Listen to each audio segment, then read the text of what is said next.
오늘 말씀은 히브리서 4장 1절, 2절 말씀입니다. 그러므로 우리는 두려워할지니 그의 안식에 들어갈 약속이 남아 있을지라도 너희 중에는 혹 이르지 못할 자가 있을까 함이라.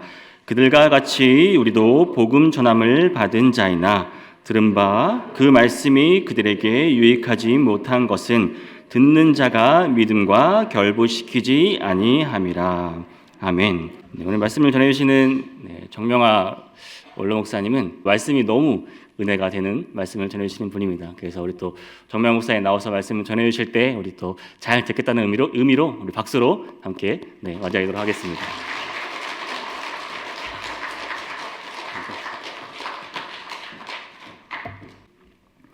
오늘 말씀은 믿음으로 살리라 하는 주제로 말씀을 전하기를 원합니다. 요즘 들어서 갑자기 하박국 선지자가 생각이 났습니다. 정치인들이 나라의 안위보다 권력에 혈안되어 있습니다. 국회의원들이 여야로 갈라져서 국민의 복지는 뒤로 하고 힘겨루기를 하고 있는 것 같습니다. 법을 가진 사람들이 법을 이용해서 불의를 일삼습니다. 무엇이 옳고 그렇게 됐는지 분간하기 힘들 정도입니다. 사회가 분열되고 가정들이 파괴되어 가고 있습니다. 그때 하박국은 이렇게 기도했습니다. 하박국서 1장 2절 3절입니다. 여호와여, 내가 부르짖어도 주께서 듣지 아니하시니 어느 때까지리이까? 내가 강포로 말미암아 외쳐도 주께서 구원하지 아니하시나이다. 어찌하여 내게 죄악을 보게 하시며 패역을 눈으로 보게 하시나이까? 겁탈과 강포가 내 앞에 있고 변론과 분쟁이 일어났나이다. 물론 저는 하박국 선지자와 같이 부르짖어 기도도 하지 못했습니다. 그리고 분쟁을 일으키는 사람들보다 나은 것도 없습니다. 저 역시 변론을 좋아하고 누군가를 헐뜯기도 합니다. 문제는 왜 하나님마다 잠잠히 계시느냐 하는 겁니다. 하박국 1장 13절 봅니다. 주께서는 눈이 정결하심으로 악을 참아보지 못하시며 패역을 참아보지 못하시거늘 어찌하여 거짓된 자들을 방관하시며 악인이 자기보다 의로운 사람을 삼키는데도 잠잠하시나이까? 그때 하나님 묵시를 통해서 이렇게 기록하라고 말씀하시고 이어서 말씀하십니다. 하박국 2장 3절 4절입니다. 이 묵시는 정한 때가 있나니 그 종말이 속히 이르겠고 결코 거짓되지 아니하리라. 비록 더딜지라도 기다리라. 지체되지 않고 반드시 응하리라. 보라, 그의 마음은 교만하며 그 속에 정직하지 못하나 의인은 그의 믿음으로 말미암아 살리라. 이 말씀 속에서 바울이 인용한 그 유명한 말씀이 있습니다. 로마서 1장 17절, 복음에는 하나님의 의가 나타나서 믿음으로 믿음에 이르게 하나니 기록된 바 오직 의인은 믿음으로 말미암아 살리라 함과 같으니라. 오직 의인은 믿음으로 말미암아 살리라 함과 같으니라. 그렇다면 복음에 나타난 하나님의 의는 무엇입니까? 그것은 예수 그리스도의 대속의 죽으심을 의미합니다. 그럼 하나님께서 말씀하신 죄는 무엇입니까? 예수님은 보혜사 성령이 오셔서 하실 그 사역에 대해서 이렇게 말씀하셨습니다. 요한복음 16장 8절 9절입니다. 그가 와서 죄에 대하여, 의에 대하여, 심판에 대하여 세상을 책망하시리라. 죄에 대하여 하면 그들이 나를 믿지 아니하며, 죄에 대하여 하면 그들이 나를 믿지 아니하며. 말씀하시지는 않으셨지만 하박국이나 우리나 다 똑같습니다. 로마서 3장 9절에 말씀한 것처럼 그럼 어떠하냐? 우리는 나으냐? 결코 아니라. 유대인이나 헬라인이나 다 죄 아래 있다고 우리가 이미 선언하였느니라. 하나님 앞에서는 우리는 다 죽어야 할 죄인들에 불과합니다. 계속해서 로마서 3장 10절에서 12절 말씀 보면 기록된 바 의인은 없나니 하나도 없으며 깨닫는 자도 없고 하나님을 찾는 자도 없고 다 다 치우쳐 함께 무익한 자가 되고 선을 행하는 자는 없나니 하나도 없도다. 하나도 없도다. 중요한 것은 오직 의인은 믿음으로 말미암아 살리라는 겁니다. 그것이 하박국과 오늘 우리에게 하시는 하나님의 약속입니다. 그렇다면 우리는 하나님이 인정하시는 믿음이 있습니까? 먼저 우리는 믿음에도 기본기가 있다는 사실을 알아야 되겠습니다. 믿음에도 기본기가 있습니다. 운동하는 사람들은 대부분 기본기가 있습니다. 유명한 프로 선수들도 기본기로부터 시작합니다. 기본기가 없으면 한계에 부닥치고 포기하게 됩니다. 하나님이 원하시는 믿음에도 기본기가 있습니다. 기본기가 없으면 어려울 때마다 불평합니다. 하나님을 원망하고 주변 사람들을 탓합니다. 너 때문이야.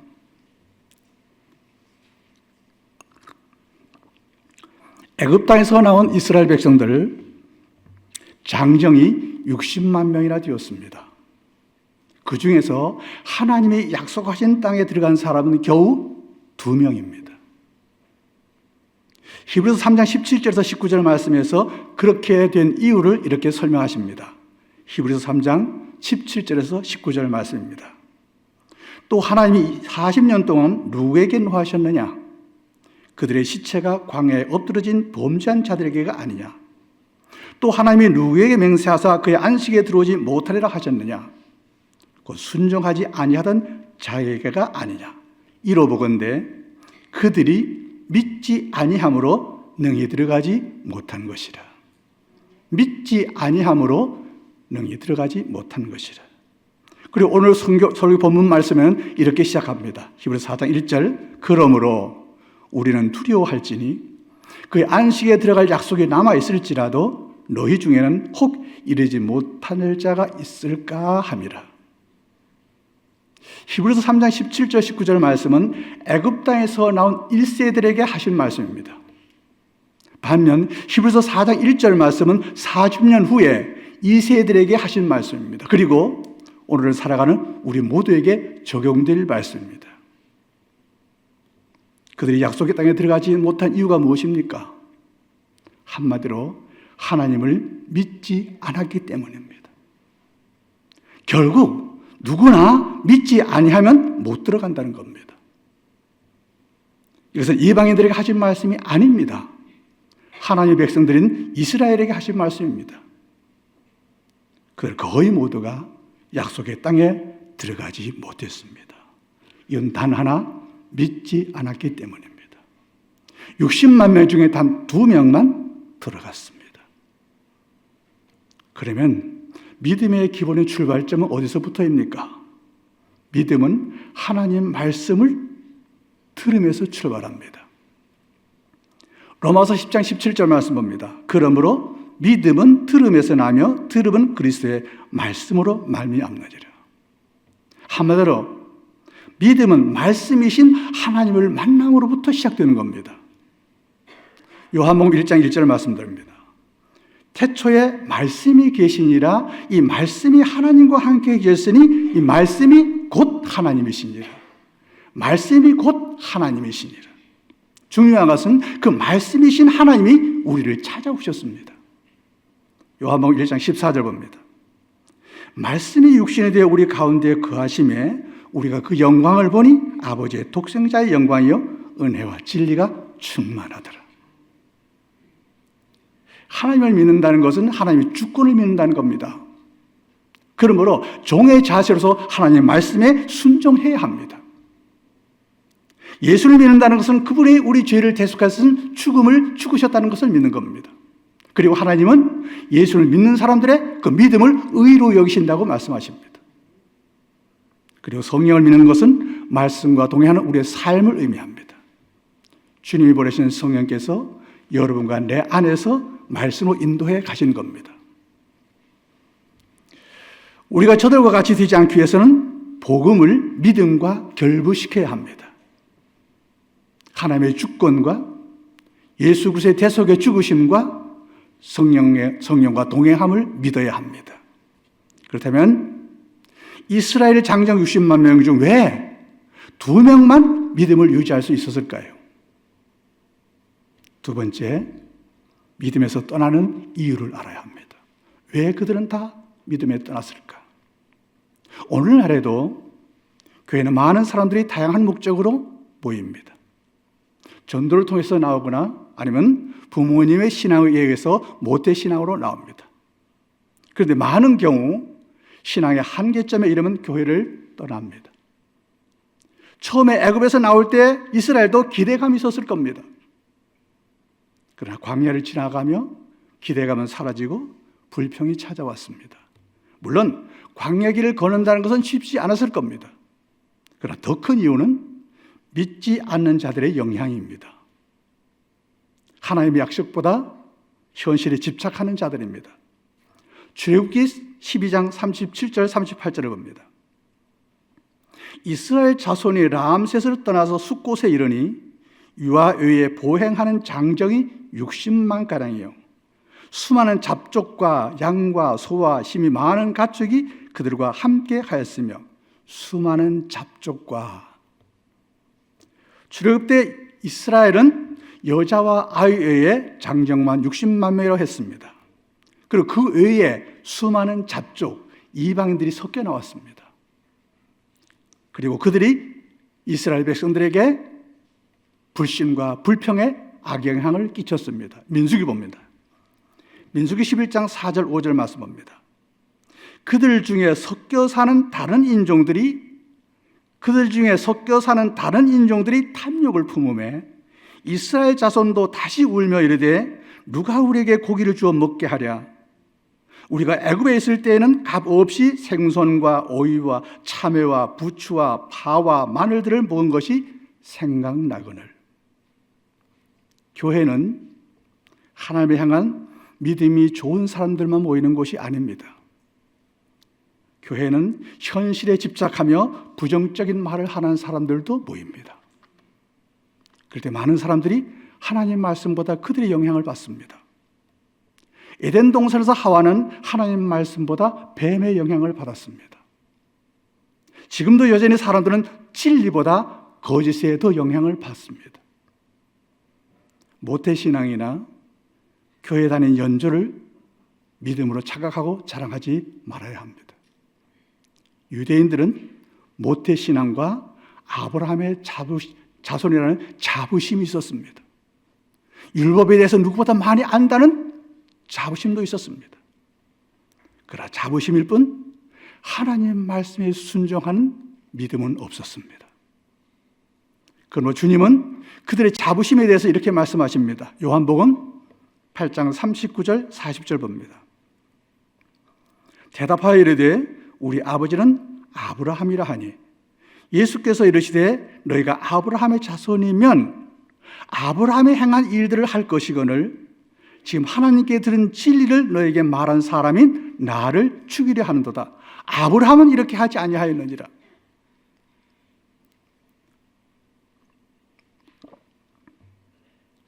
말씀을 듣고 순종하는 것 외에 지름길은 없습니다.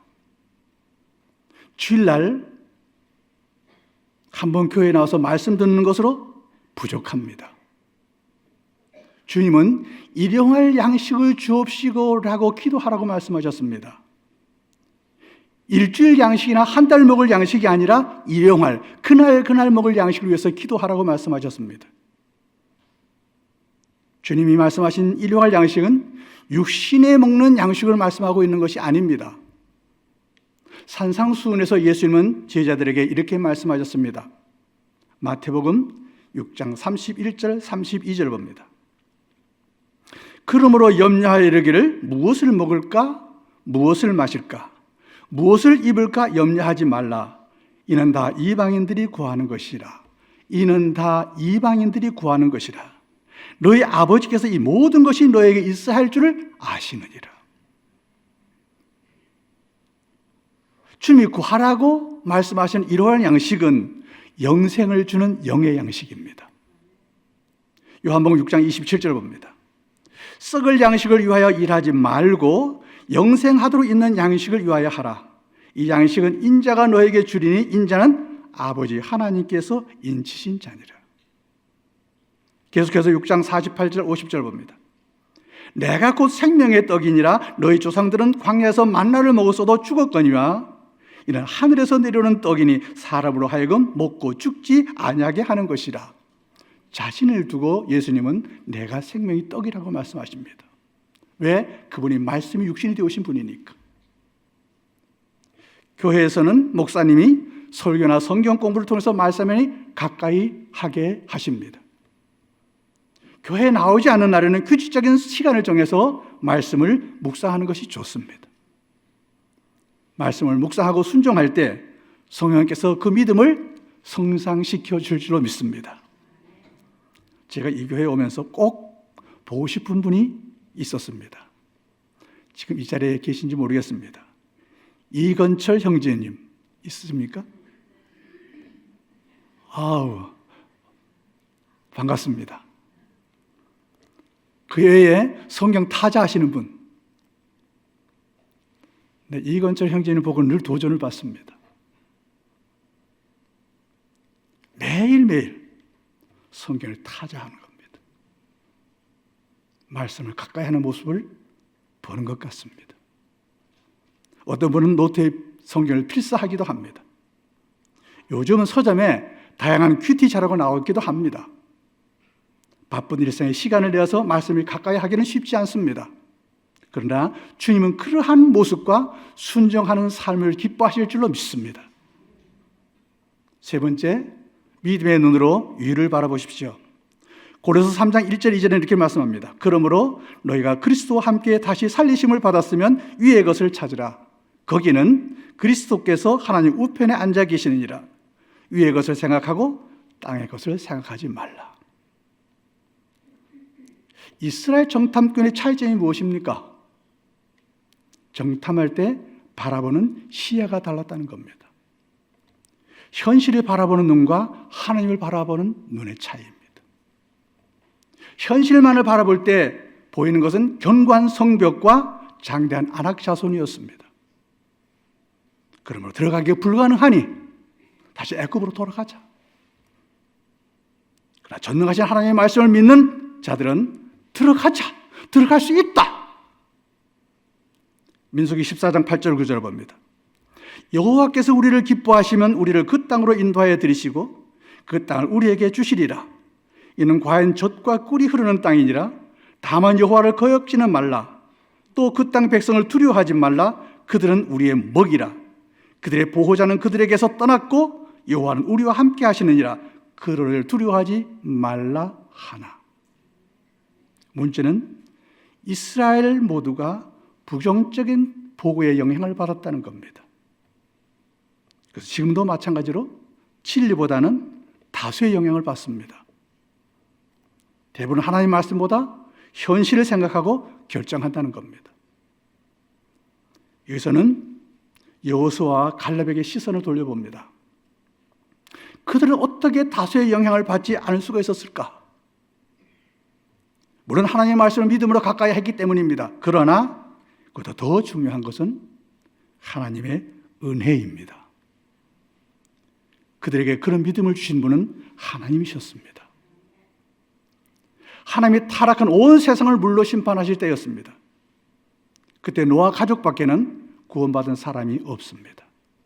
그때 노아의 믿음에 대해서 성경이 이렇게 기록하고 있습니다. 창세기 6장 8절 9절입니다. 그러나 노아는 여호와께 은혜를 입었더라. 이것이 노아의 족본이라. 노아는 의인이요 당대의 완전한 자라. 그는 하나님과 동행하였으며 그의 믿음 이전에 그는 하나님의 은혜를 입었습니다. 하나님의 은혜를 입었기에 하나님을 믿을 수가 있었습니다. 믿을 수 있었기에 하나님과 동행하는 삶을 살 수가 있었습니다. 그것은 당시 여호수아와 갈렙도 마찬가지입니다.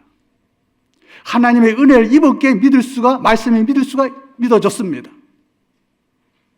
말씀이 믿어졌기 때문에 다수의 영향을 받지 않을 수가 있었던 겁니다. 우리에게 말씀이 믿어지는 것도 하나님의 은혜입니다. 에베소서 2장 8절 9절 말씀입니다. 너희는 그 은혜에 의하여 믿음으로 말미암아 구원을 받았으니 이것은 너희에게서 난 것이 아니요 하나님의 선물이라. 행위에서 난 것이 아니니 이는 누구든지 자랑하지 못하게 함이라. 하나님의 은혜를 입었기에 말씀이 믿어지게 된 겁니다. 하나님의 사랑을 입었기에 하나님을 사랑하게 된 겁니다. 하나님이 준비해 주셨기에 그 나라를 우리가 소망하게 된 겁니다. 마지막으로 믿는 자들이 누릴 행복을 기대하십시오. 하나님 믿는 자들에게 주실 행복은 무한합니다. 그러나 그 중에 두 가지만 기억해도 좋습니다. 첫째, 하나님의 사랑 안에서 누릴 영생입니다. 우리가 잘 아는 요한복음 3장 16절, 하나님이 세상을 이처럼 사랑하사 독생자를 주셨으니 이는 저를 믿는 자마다 멸망하지 않고 영생을 얻게 하려 하심이니라. 부모님과 형제의 사랑 속에서 오래 사는 것은 행복입니다. 자녀들로부터 효를 받으면서 오래 사는 것도 행복입니다.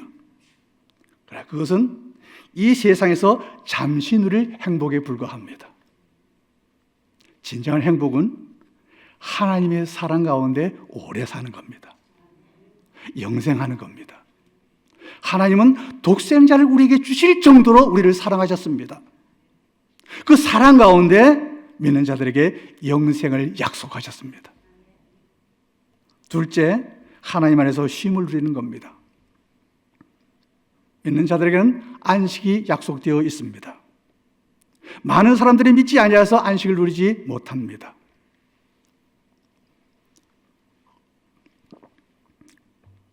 그러므로 안식은 하나님을 믿음으로 누릴 수 있는 겁니다.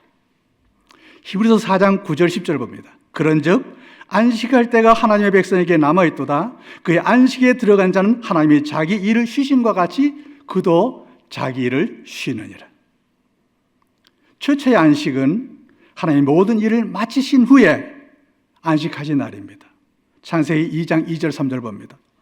하나님이 그가 하시던 일을 일곱째 날에 마치시니 그가 하시던 모든 일을 그치고 일곱째 날에 안식하시니라. 하나님이 그 일곱째 날을 복되게 하사 거룩하게 하셨으니 이는 하나님이 그 창조하시며 만드시던 모든 일을 마치시고 그날에 안식하셨습니다. 하나님이 일을 마치신 일곱째 날이 아담에게는 생애 첫째 날이었습니다. 그럼 아담은 생애 첫째 날에 하나님과 안식하는 복을 누렸습니다. 장차 믿는 자들은 하나님과 함께 안식하며 복을 받게 될 줄로 믿습니다. 결론적으로 말씀을 드립니다. 하박국과 같이 여러분도 불안한 전국을 바라보며 불평할지 모릅니다. 그러나 하나님은 지금도 하박국에게 하셨던 똑같은 말씀을 우리에게 말씀하실 겁니다. 정한 때가 있으니 말씀을 묵상하며 너희는 믿음으로 살아라. 믿음의 기본기를 익힙시다. 하나님 말씀에서 떠나는 참된 믿음은 없습니다. 믿음에서 떠나는 이유를 아십시다. 부정적인 말로 말씀을 멀리하게 하는 사람을 주의하고 멀리하십시오. 믿음으로 위를 바라보십시오. 믿음에 자만하지 말고 늘 하나님의 은혜를 기억하고 감사하십시오. 믿는 자에게는 영원한 약속이 준비되어 있습니다. 그것은 하나님만이 주실 수 있는 영원한 영생이요, 영원한 안식입니다. 우리 모두 하나님을 향한 진실한 믿음으로 하나님이 약속하신 그 행복을 누리는 자들이 되었으면 좋겠습니다. 기도하겠습니다.